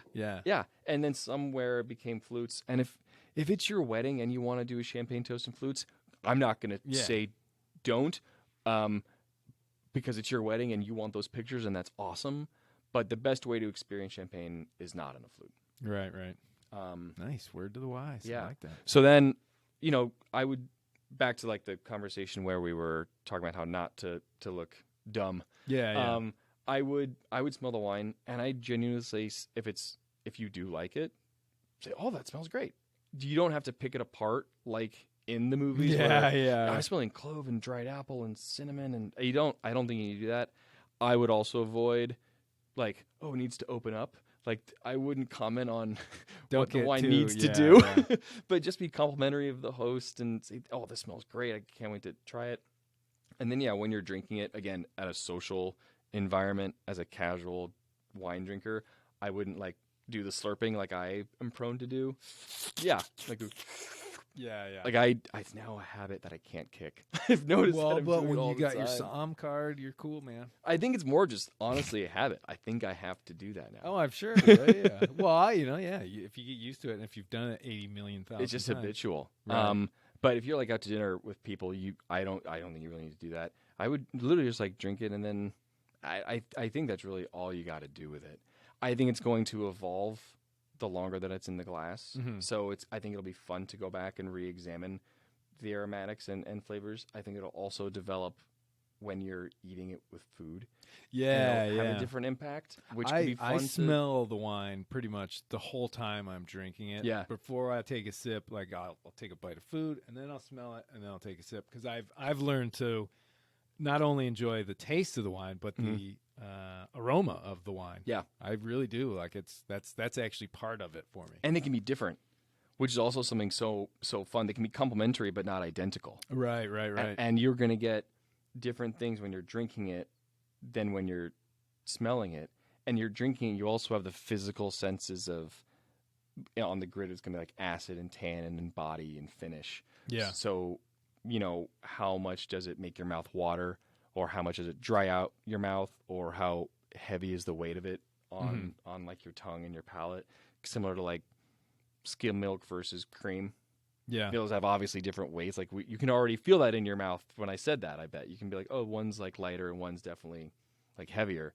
So wine will have a certain weight, and it's fun to pair food with the weight of wine sometimes, because like a big ribeye will need something with a little bit more body to it, but like not even like fish, but like tacos. I wouldn't want something that overwhelms eating a taco with this big rush of something heavy and alcoholic, Yeah, you know? yeah. It's kind of similar to like tacos and beer. Perfect. Yeah, Perfect. yeah, right. Coca-Cola and like pepperoni pizza. Perfect. There you go. But like cheese pizza and milk, that doesn't that's not something that gets me really excited. Quite right. Something's off there. Yeah. So if you take those ideas and you start putting them towards wine, like, oh, okay, that inherently makes sense in my head. Yeah. Um, What about the tannins, the legs? Mhm. What do they tell you? So tannins will actually dry out your mouth. They'll attach to proteins and lipids, and unless you're eating something with it, the only ones that are available for them to latch onto is your mouth. It's the same molecule as an oversteeped tea, Oh, okay. where you get that dry out your mouth sensation. It's the same thing basically, but over time, like heavily tannic, like high tannin wine, those tannin molecules would find each other as the bottle's aging and form chains, become solids, and fall out of solution. So when we're decanting the wine, we're actually trying to get those solids Out of there. and like leave them in the bottle while we take the wine out, and it just kind of flows over it. Oh, okay. So, and tannins help preserve the wine, so high tannin wines can definitely last a long time. Yeah. But if they fall out of solution, they're not gonna be in your mouth anymore when you drink it. So Yeah. it smooths out over time too. Oh, So a high okay. tannin wine, when it's like 2 or 3 years old, it's gonna feel a lot less tannic when it's 25 or 20 or 15 years old. And when you swirl it around Mhm. and then you look at that glass Mhm. and you see those little lines So of those form. are different. So tannins and legs are different. Oh, okay. Legs and viscosities is kind of what that is, and those I think they're often commented on. I don't put as much, like, what's the right word? They don't make as much of an impression to me, because we're talking really about two things: it's sugar and alcohol, Yeah. and more sugar makes anything slower moving. Oh, okay. You know, Okay. 'Cause I mean, for me, it's just I look at it and I'm like, wow, that's kind of weird how it does that. Yeah, the alcohol will evaporate faster than wine will, than water does. Yeah, yeah. So if you're doing this and alcohol is kind of coming off it, then there's more solution on the glass, which means it's going to go down slower. So it's kind of a visual indicator that this wine might be a higher alcohol wine or a higher sugar wine. Okay. I think I got that the right way. Hope so, bud. Jeez, guy. Yeah. Yeah. Well, that's part of that grid. That's that certified exam where you're doing the, because all you're trying to do there, that's another clue when you're Sherlock Holmesing the wine. Yeah, yeah. So if the alcohol is higher and it has, that ripe, jammy fruit and a bunch of vanilla, and then you drink it, and it's like a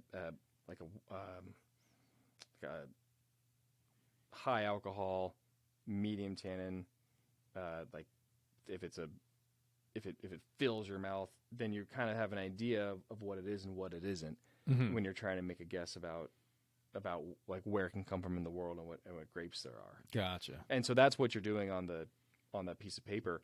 At the advanced, which is the one that I took in 2017, everything like the difficulty just gets ratcheted up equally across all those three sections. Yeah. So the service portion is generally, and it could differ. Mine was opening a bottle of sparkling for a table while taking their order and answering questions about cocktails. And then it was decanting a bottle of wine and answering different questions about decanting and serving that all kind of expertly. Yeah, yeah, yeah. And multitasking, yeah. to say the least. And then the tasting is 6 wines, and it was 30 minutes, Oh, okay. and everything is oral. And that's 20 for the advanced, right? Yeah, it's 25 minutes Jeez. because you had barely 4 minutes of wine, and you had to go through and say all those different things. And that was what was featured so heavily in that movie Somm, and that's what they were talking about, like the grid.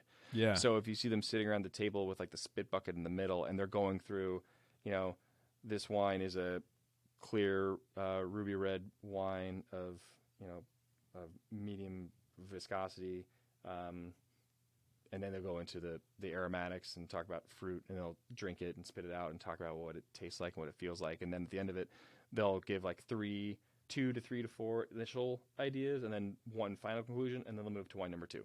Oh, And you got to do okay. 6 in a row in 25 minutes, and you never know how you did. Yeah. Wow. Holy smokes. Yeah. I think the movie is really cool. Those guys work so hard, and they've earned all their success 1,000%. Mm-hmm. But like when we have wine classes at Talk. We try to do it every month. COVID's kind of got us off schedule. But one of the things that's fun about that is that we're not talking. Talk works with so many restaurants and so many wineries that it would be great and generally people are working there because it is like restaurant, hospitality, and food and beverage focused. But the people that are in the company are computer engineers and hospitality and account managers and all sorts of people from everywhere in terms of careers and career trajectory. And one of the things about wine class is that we are trying to kind of teach them exactly what you're asking. How do I order wine at a restaurant and kind of have a reasonable expectation of what I'm going to get? Yeah, not just throwing a dart. Yeah, because every time I menu. order Pinot Grigio or Chardonnay and I see like Albarino and Gruner Veltliner and Riesling and Friulano, and I never know what those are, and I don't want to gamble $14 that I'm going to like it or not. Yeah, exactly. Right. And so what I try to tell, and we have like new people at every one, and I try to literally say, if you've seen the movie Somm, we are not doing that. We're not going to go through like our super quick. We're going to actually talk about things like, what would you want to eat with this? Yeah, or do you even like this wine? And I think those questions kind of lessen the intimidation factor. At least I hope they lessen the intimidation factor of it a little bit and make it casual and approachable. And whether you like a wine or you don't like a wine, hopefully you've learned that you like a wine or you don't like a wine. Yeah. And the next time you see it, you're like, oh, that was gross. I never wanted. Right. You're either adding to your inventory or you're excluding another bottle where you're like, yep, I'm not going to fall for that one again. Right. Like one of the things that I also, I mean, again, just to kind of bring it down to a level where people kind of understand more at a very basic point is, generally speaking, when we're talking about wine from Europe, and sometimes people will call that the old world, we're talking about where it comes from and not the grapes that are in it. So if we're talking about Burgundy, we're talking about Pinot Noir. Oh, okay. If we're talking about Bordeaux, we're generally talking about Cabernet Sauvignon and Merlot, and then a few others that are blended together. If we're talking about Barolo and Barbaresco, we're talking about that grape Nebbiolo. If we're talking about Chianti, we're talking about the grape Sangiovese. So these areas of Europe, the wines came from those areas. That's what people were ordering when they went into restaurants. I like the wine from Bordeaux. Right. They didn't care what grape it was. Oh, okay. In the U.S., South America, Australia, New Zealand, South Africa, you're generally going to hear wine that's referred to by the grape. So I like Pinot Noir. Yeah, I want a Pinot, or I want a Cab, or Shiraz or Syrah, And I think that, in Europe, this is kind of funny because there are a lot of grapes that are blended together. And in like the south of France, the blends can be crazy. Oh, I can only imagine. Yeah. And so it might seem a little weird to go into a restaurant like, I want a wine that's mostly Grenache with a little bit of Syrah and a little bit of Cinsault and a little bit of Mourvedre and a little bit of... No, just I like, that region. Yeah. Or like, I like Provence, and then they're going to bring a wine from Provence. All right, hot shot with all your knowledge. I'm having pork tenderloin, asparagus, and a salad. What am I drinking? Yeah, is the pork tenderloin like grilled or roast grilled? Is it been marinated before, or are there other flavors in it? Don't throw it back in my face. Is it kind of stuffed with fruit? Like are there like apricot like preserves or something? Yeah, there's a fruity sort of marinade on it. Okay, and then what wine do you like to drink? I'm totally oblivious. I don't know. Cool. I've never had wine before. I would do for me in that, if that was something that someone was cooking for dinner and I was going to go to their house, I'd probably bring Syrah from America. A Syrah from America. Probably nice. from California. Probably from Santa Barbara. All right. crab cakes Ooh. with potato salad and corn. Oh man, Yeah, the potato salad has like herbs in it, like dill. Oh and yeah, egg. big time. Corn's like salt and butter. On the cob. Awesome. And then crab cakes. Is there any heat to it? Is A it like little kind of bit, spicy, yeah, like a little bit, paprika yeah. or something? Mm-hmm. We could do a few cool things, honestly. I like your style. Is the crab cakes, are they like baked or do you fry? These are baked. Baked. You could do a ton of cool things. Off the top of my head, I would like do like one of those Friulano, like a great crisp white wine from northeastern Italy. But Friulano is cool because it does have weight to it. It's not like super thin and light. Yeah, because this stuff's got some flavor. Exactly. Right. Well, and the crab cakes and the butter with everything that you're describing isn't like light little. It's not like ceviche. Right. This is but it's not heavy. You just need someone to kind of balance out. So Friulano has this really great weight and also this really lovely bitterness. That if you have like sweeter crab and sweeter corn, I think the bitter, almost like almond skin and peanut shell, I think it adds something kind of cool. If you wanted to go full on, like let's celebrate salt and add that salt element to crab cakes. There's a white wine from Sicily, from Mount Etna. It's just like Etna Bianco, and specifically, it's Pietramarina. It's an amazing bottle of wine that can age for such a long time. It has a similar weight, but it also has this really lovely salty kind of component to it that I love. Is it always? And I only from experience, but if you're having seafood, it's almost always going to be a white. Well, no, I don't think so. I think that it really depends, and like snapper, for example, you could do like rosé or and that's red. fishy fish too. Yeah, okay. Swordfish has like it's almost like it's meaty, you know. So I could do like Pinot Noir. Oh, okay. With that. I mean, a lot of things have to be like where's the Pinot Noir from? Like, well, with fish, I might want it to be a little bit cooler. I don't want it to be very tannic and very structured because those tannins and that fish are really going to kind of clash. Yeah. So you could do it. There's also some really light red wines from the Mediterranean and California that I think could go really well with it too.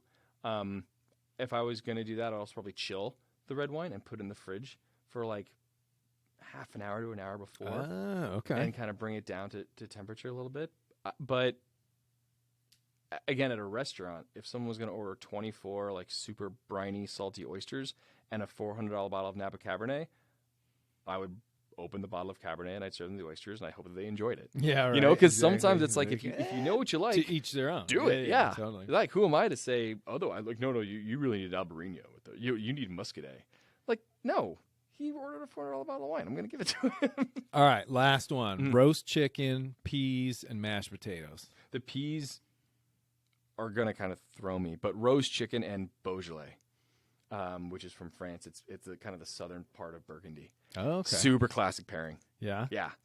Okay.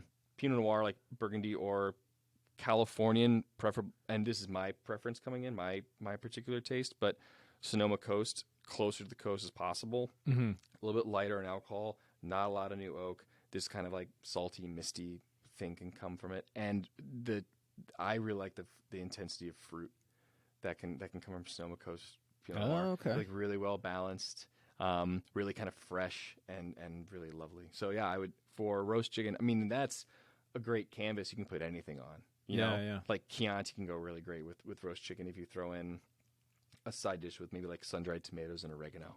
Okay. You know, like you can kind of pull those. Nice.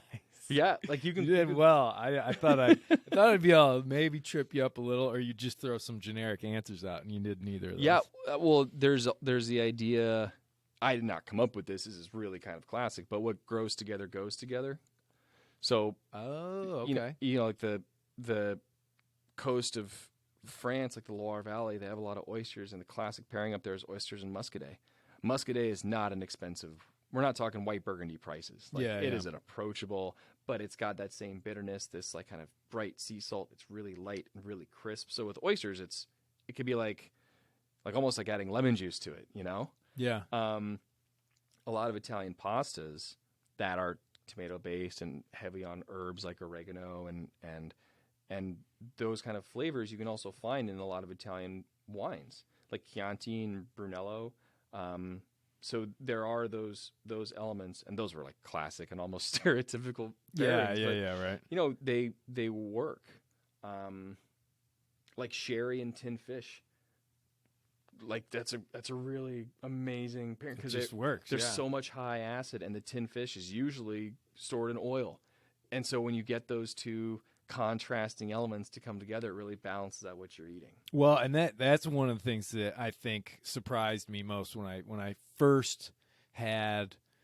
I think it was just some bottle of red. I want to say it was like a Cabernet Sauvignon, and then I think we had cheese, crackers, and some hard salami, and just the way everything intermixed was absolutely amazing. Yeah, and I never considered like drinking something to add to the flavor of like a snack like that, or hors d'oeuvres, or it was really I don't know, it was super cool. One of our favorite things to do at home is like this highbrow lowbrow pairing, like kind of more expensive champagne, like I mean, not hundreds and hundreds of dollars, but like a good bottle, like between 60 and 80 maybe. And pizza.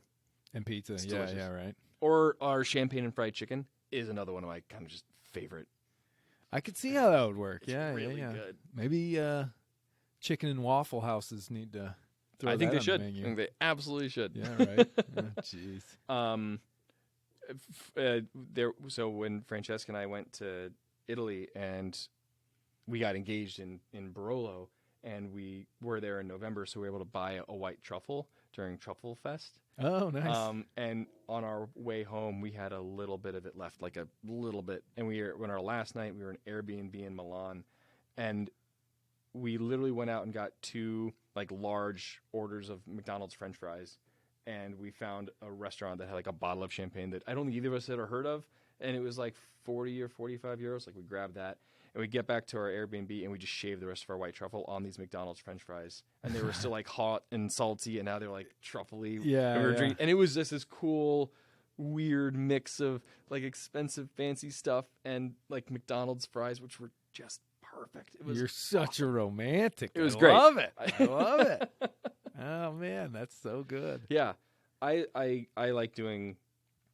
I don't think that every bottle of champagne has to go with like caviar and oysters. Right. And I don't think anyone's really arguing that. But when you start kind of thinking about just what you like to drink and what you like to eat, like there are some general guidelines, but it doesn't have to be these hard and fast rules. Yeah.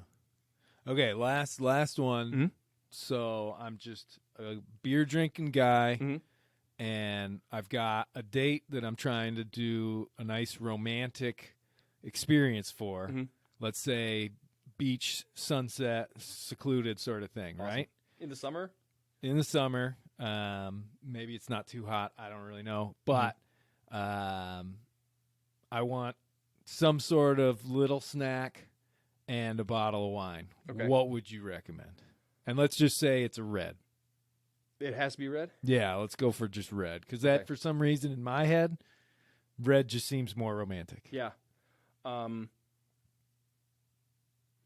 That's hard, but fun. Because I don't... And it's sunset? And you don't have a lot of money. Yeah. That's fair. Like $20 a bottle? Yeah, let's say you've got $30 to blow on the whole thing. On the whole thing. Yeah. You can go in so many different directions, right? It's like you I don't think that in that circumstance you're going to go wrong with Pinot Noir from the United States. Okay. And what I would look for is on the label, look at the alcohol percentage. And for me, I would probably stay 13.5% or less. Okay. For something like that. So low alcohol Pinot Noir. Low alcohol Pinot Noir. And then, I mean, I wouldn't get prosciutto or mortadella. I would probably get like more of a harder salami, like that you'd have to kind of slice through. And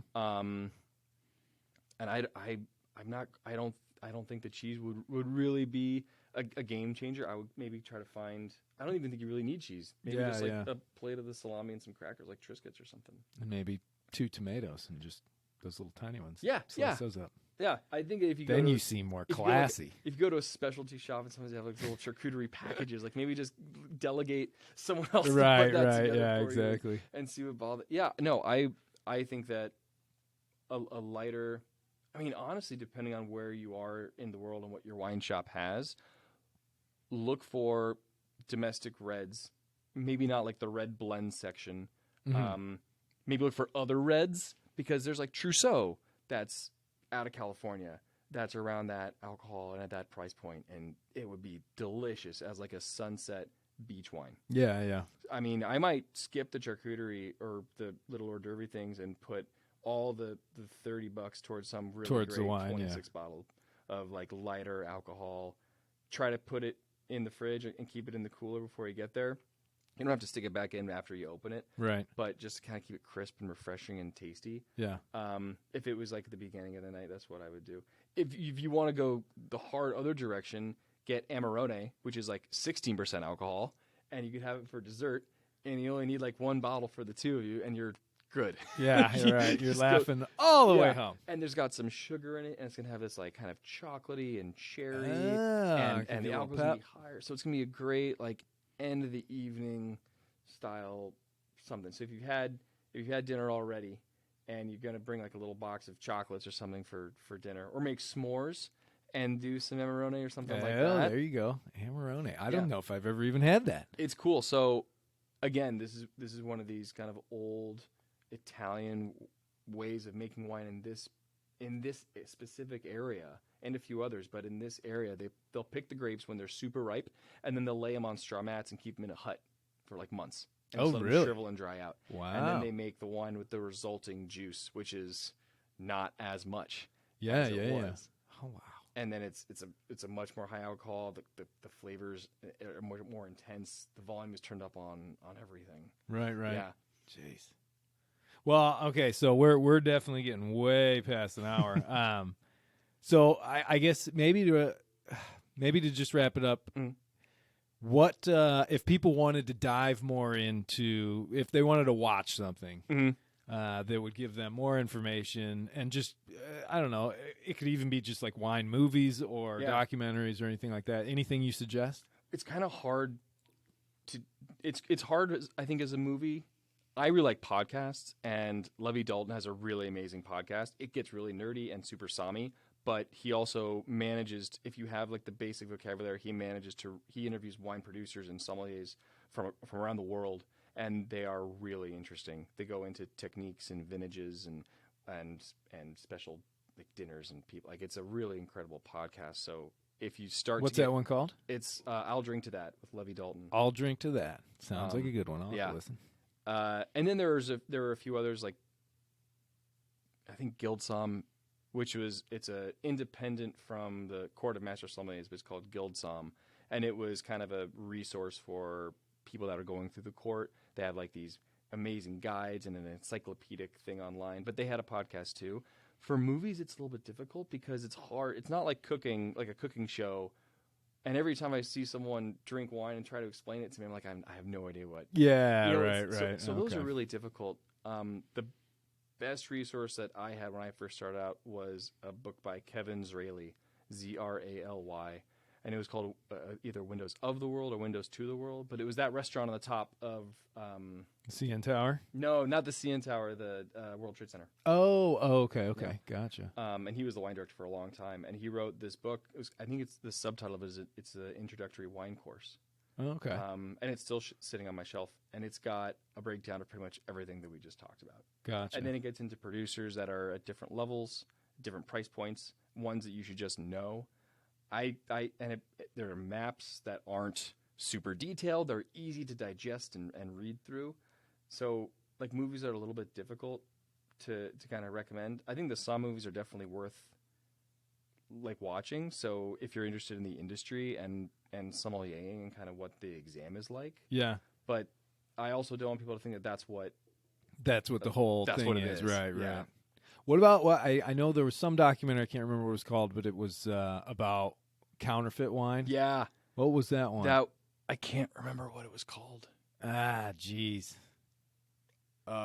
was it like rotten grapes or spoiled grapes? Something like that. Yeah, I can't remember. I can't remember either. Yeah, it was all about Huge sure wine if you fraud. just Google, Oh my gosh! yeah, And that's wine- because the wine fraud. market for wines like that is so big. Yeah, They have the yeah. temptation to make like fraudulent bottles and rub them in dirt and Yeah, they pretend found they're all this- old. Oh my god! And it's just full of great. And that's again like those fraudulent bottles are one of the main things that sommeliers do. Like Yeah, try and pick those out. yeah, right? or just like warn people. So when we're buying wine at auction for a restaurant, I would hesitate in just getting anything that's too good to be true. I would really stick to a few very specific auction houses that look into like the provenance and where these, if a huge collector dies, yeah, his and all of a kids don't sudden, want it, boom! like let's liquidate it. Mhm. Who knows where he got those wines? Right. So wine auction houses that go in and kind of open just a few at random, see if they're real. They can verify their purchase from, like, let's say the winery itself from a mailing list or something like that, versus like a buddy who gave it to him, who left it in the back of their car for 6 years. Yeah, right. Those can be garbage. But if I'm popping the wine and it's supposed to be 10 years old and it tastes like it's 2, like something's wrong. Yeah, yeah. Or if it's supposed to have on the inside, well, the outside edge of the cork that's not visible until you open it, what it like where it came from or the vintage on it, and if that doesn't match, then you got another. So You got a problem. Yeah. there was a time I think where people were bringing wine to restaurants or ordering wines from restaurants, and they knew more about the wine than the sommelier did, and then it kind of and it's reversed. Yeah. and so now it was supposed to be more about I'm helping you find a bottle that you love at a price point that you want. That is my goal as someone working the floor as a sommelier. Well, and that, yeah, I mean, in a way, I guess now after talking with you, I sort of see that position of a sommelier as they're protecting me from having a bad experience, getting, a counterfeit bottle, basically Just getting hosed. ripped off. Yeah. Yeah, totally. And so I guess next time you're in a restaurant and they got a somm, just thank them. Yeah. Give 'em a little pat on the back. I mean, I totally think so. I think that right now, especially like coming out of COVID, so many sommeliers in a restaurant are also general managers or assistant general managers, and they're like putting out fires and dealing with hiring and all sorts of things. But there is going generally at a restaurant at a certain level, there's going to be someone who's taking care of the wine list. Someone's doing the buying. Yeah. Someone's taking it out of the boxes and putting it away. Someone's pricing it out. Someone's making sure that it matches with the food that's coming out of the kitchen and that it's not wildly overpriced or wildly underpriced. Like wine is, like you said, it's a huge revenue center. The team at USHG, I think, did a really great job of instilling this idea that wine is a that business. mic a little close. Oh, is it better? There we go. Yeah. But wine really can be like a business within a business. There are certain costs and there's a revenue stream and there's storage and there's supplies and you're going to break glasses and those, like, where do those go in a P&L? I think that all, like, the background of restaurants is really interesting. If you follow somebody's on social media, it's just all bottle shots. Oh, right, It's yeah. like, I've opened this cool bottle or and those are great. I've done those, like, hundreds of them. And they're fun to kind of share and show people, like, someone bought this at the restaurant, or I got to taste this epic bottle, or something that's like a seminal, important wine of the world, and you finally got to try it. And there's that cool stuff, but then there's lots of spreadsheets, and there's inventory, and there's there's a cost. whole lot more to it than just sipping wine and being like, Right. I taste Yeah. strawberries. But hopefully everyone has an experience with whoever's buying the wine, whether they're going through the court or not, or whether they're just doing triple duty, that they're making everyone feel like if there's wine in the glass, they love it and they don't regret the money. Because at some point, if you're listening to me gambling $100 that you're going to like the wine that I recommend and you've never met me before, Yeah, that's true. like yeah. that's a big gamble. I And never I'm thought about super that. sympathetic to it. Right, You know, right, so right. my if you come in to a restaurant and you say my price point's around 100, then I'm probably going to and like what kind of wine that you like. Mm-hmm. You know, if you have a certain bottle that you've had recently that you just loved and you're able to tell me what it was or pull a picture of it, hopefully I will give you 3 examples that are on our list that are all under $100. Yeah. Or if one is exactly what you're looking for, but it's like 110, I'll preface it by saying, this is exactly what you're looking for, but it is a little over your budget. I just didn't want you to miss it. Yeah. Because you might recognize. Like, I also don't want to assume that you don't know everything that's on there too. Right. But Yeah, you got to read the customer a lot. My goal really is to have you spend as much money as you want and not more, and have you just love the What you're wine that's in getting. your glass. Yeah. Because that's the best way that you're going to come back. I'm going to do it again. And you're going to come back. I'm going to do it again. And then you come back for a special occasion. I mean, like, I know based on the things that you said that you enjoyed and the bottles we opened, this is the move tonight. Yeah. You know, like playing that is so much fun to be a part of that person's experience. Right. And to kind of grow with them and that relationship. They're so much fun. Well, you're definitely exuding a passion for it. So I'd say you've found your vocation in life. It's a ton of fun, and it is like a rabbit hole. I think the reason that I started with this restaurant in Boulder and looking at Bobby, you know, there was something about the hospitality industry that I liked, the taking care of people. But instead of bartending at this restaurant, and I'm going to bartend over there for a while, and then I might bartend over there, and then I'm going to travel to Thailand, and then I'm going to come back, and I'm going to move to San Francisco and bartend there. Mm-hmm. The court really did give me structure. Yeah, take the intro, take the certified, take the advanced, and continue networking with this group of professionals and sommeliers. And if you keep doing a good job at places, they'll like more opportunities will come. And that structure is really kind of helped me in my career. Do you think you'll go eventually for the master? I don't know. I have a hard time thinking about it right now because I'm not on the floor as a sommelier. Yeah. So my life is kind of veered off of that track a little bit. But so after this podcast, you know, the right guy, what's one of the fancy restaurants, Nobu or something? Yeah. They hear this, they're like, meet him, get him over here. I think it really depends. It's going to be a whole confluence. I don't at this point in my life, I don't think I'm going to. Right. I think that I would try to go in one of the other directions of those certifications. There are, again, like a ton of mentors of mine that went through the court and have that diploma and have like the red pin, and they're all amazing professionals, and I wouldn't be here without them and their help. Yeah. But at this point, because I am a few steps away from working in wine, just logistically it'd be difficult. Yeah. You really have to have your head in it the whole time. And I mean, you have to be in it because you are at that level. You are talking about epic wines from around the world. You're talking about cigars. You're talking about port and sherry and Madeira. Yeah. You're talking about excellent service. And the theory is so dialed in between like sugar levels in this region of Germany.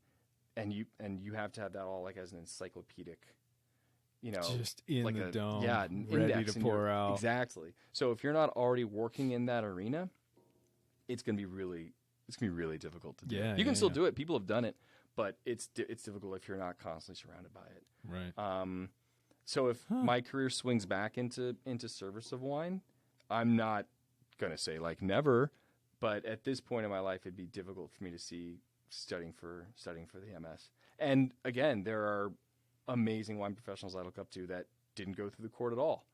And then there are some that got to a certain level and then just crushed their career and never really needed a certification because they went on and owned their own thing, or they opened their own winery, or they opened their own restaurant group, and they don't have a resume that they need to show to anybody anymore. Hey, when I went around the world, I didn't have a current valid captain's license. So I still need don't. One? I don't think so because nobody will insure me anyway. Okay. And I haven't taken like a yachting job in forever. Yeah. So if there are these big harbors, like I think New York Harbor there's a lot of moving parts in there. Oh yeah. If you're gonna come in there not with like your own berth or like your own like a membership of like a yacht club or how do you navigate all the rules coming in there kind of blind? Like I'm sure there are maps and things. Well, there's the rules of the road, the coal regulations basically to prevent collision at sea, and everybody follows them, everybody knows them, or I shouldn't say everybody because there are a lot of people that don't, but the number one rule is always keeping a good lookout. And so you're always aware of what other boats are around you. And, as far as navigating, you've got a chart or these days you've got an iPhone with Navionics on it. So it's telling you where you need to go. Okay. It's not that difficult, but that's where training comes in we learned it in England, and it's called pilotage, and it's one of the most challenging parts. Like, sailing across the Atlantic is easy. Mm-hmm. It's when you get to England, and then you need to go through the Solent, which is probably comparable to New York Harbor, and then pull into some little tiny port town and know what the tides are doing and whether or not you're going to have enough water underneath your keel and all that sort of stuff. And that's where the training really helps everything out. And it just prevents, it gives you a better chance of not screwing up. Right. Than if you just go in blindly. Yeah, you might just make it through because you're lucky, but chances are if you keep doing that, eventually you're gonna run aground, and then it's dangerous for you, other people, and all that sort of stuff. So I just see all these like sailboats. So we take, Francesca's grandfather lives on Staten Island, and we'll take the Staten Island ferry there and back. Yeah. And every once in a while I'll see like these obvious like kind of sailboats that are just pleasure crafts. I'm like, how are you doing this and not pulling your hair out with like anxiety? You get used to it. Well, I mean, just the other day when we were out here sailing on the small lake, I mean, there were a lot of boats around, and that whole time, my job on that boat was to always be aware of every boat that was around us, because I also know there's a lot of people that don't know what they're doing. Right. There's people that are drinking, doing whatever, and in order to make float sure boats together, no one's at the helm. it gets pretty wild. And in order to make sure, and I guess in some ways I was kind of like a sailing sommelier, because I wanted to make sure that you guys all had a very carefree, fun, safe experience. Yep. And to be able to do by the that, way, amazing. Oh, thank you. Yeah, no. I just had to make sure that my head was on a swivel. I could see everything that was coming, and I paid attention the whole time. Gotcha. That, and I never got off the boat. Right. Especially when Sven was on it. I know he's going to listen to this podcast, so I'm just giving you a little guff there, bro. Love you, guy. No, I mean, that whole day was fantastic, and Francesca got a second ride in, which I was so happy about. Because, she was like, she did great steering it. You did as well. Crushed it. Yeah, it's fantastic. I love sailing. I think I like sailing as much as you like wine. Probably. All right, man. Well, let's end it there. Thank you so much, Jerome, for doing this. I'm sure this is going to be one of the most popular thank you, Jerome. podcast episodes I have. I'm happy to. I feel bad sometimes because I don't want to be like the one trick pony, like the guy who shows up and I just keep talking about wine all the time. Oh, no. But I think it is. It's very interesting. And it's so deep. And everyone generally has it. I think that's probably one of the things that I learned most here today is just how much more there is to wine than just red stuff in a glass. Yeah. There's the environment, the weather, the supply chain, all the stuff that goes into it at the restaurant and all that, and that it can be corked. Yeah. Oh, and it's if so my gross. wine smells like a dead dog, it's so gross. Then and you should be it. able to cork that and return it to the store. Oh, okay. Or send it back at the restaurant, and they'll get credit for it. And you should get a replacement bottle. That should be standard operating procedure. Word to the wise. Yep. Like if you get it and take it back, and then sometimes you do just want a glass of something red. Yeah. And I get there all the time. Right. And so it's nice to have a few bottles of like $15 bottles of just like ready to go, like a daily driver. All right, man. Thank you so much for coming. Thank you, and, Jerome. Happy who to be knows? here. Maybe we'll be able to do it again. I would love to. All right. Thank you.